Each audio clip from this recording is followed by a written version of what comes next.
Darkness has a story to tell. Tonight, it chooses you as the listener.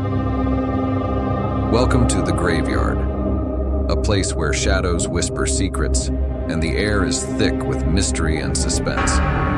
Prepare yourself for a tale filled with terror, horror, and the supernatural.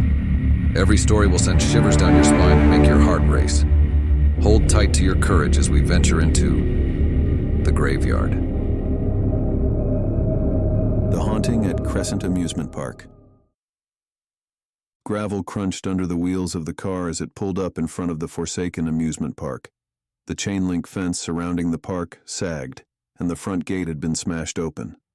The 4 teens in the car looked at the park with a mix of fear and anticipation.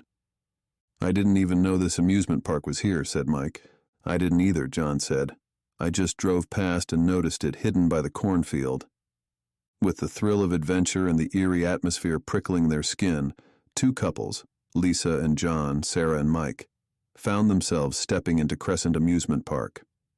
The rusted gates creaked open as they pushed through, an unsettling sound that echoed through the deserted grounds. The eeriness set in immediately. Squeaky rides, long abandoned, swayed gently in the cool night breeze. The leaves rattled in the trees, creating a symphony of whispers that seemed to follow them. Yet they found it exciting, laughing nervously as they ventured deeper, eager to explore.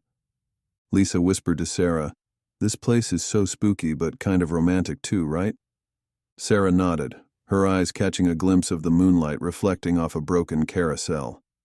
They passed under its canopy, its painted horses frozen in time, leering at them with chipped smiles. As they continued, eerie music began to play from somewhere deep within the park. At first they thought it might be a joke or some elaborate setup by fellow thrill-seekers. Flickering lights danced around them, casting long, haunting shadows. "This has to be someone messing with us," John said, though his voice wavered with uncertainty. That's when they heard it, the soft sobs of a little girl crying for help. It was distant but unmistakably clear. Without thinking, they followed the sound, hearts pounding with a mix of fear and curiosity. The cries led them to the Funhouse, a building that looked ready to collapse.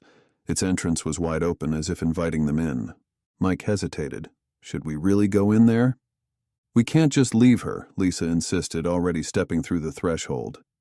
Inside, mirrors distorted their reflections into grotesque figures. The walls seemed to close in on them as they navigated the narrow halls. The sobbing grew louder, more desperate, leading them deeper into the maze. Suddenly, the mirrors began to crack and shatter. Shards fell around them as the lights flickered erratically. The music grew louder, distorting into a haunting, discordant melody.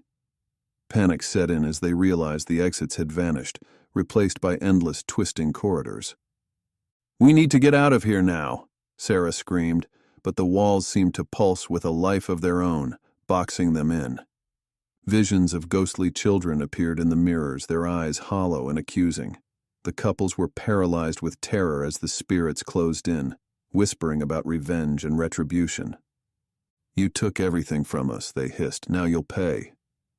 Desperation clawed at their throats as they tried to find a way out. The Funhouse twisted their paths, a labyrinth of torment. Each turn brought more haunting images, more accusations. Time became meaningless. All that existed was their fear and the relentless pursuit of the vengeful spirits. Finally, they stumbled into a large room. An ancient dusty carousel stood in its center, somehow still turning. On it, the little girl they had heard was now a spectral figure, her eyes dark voids. "You shouldn't have come here," she whispered, her voice echoing like a chilling wind.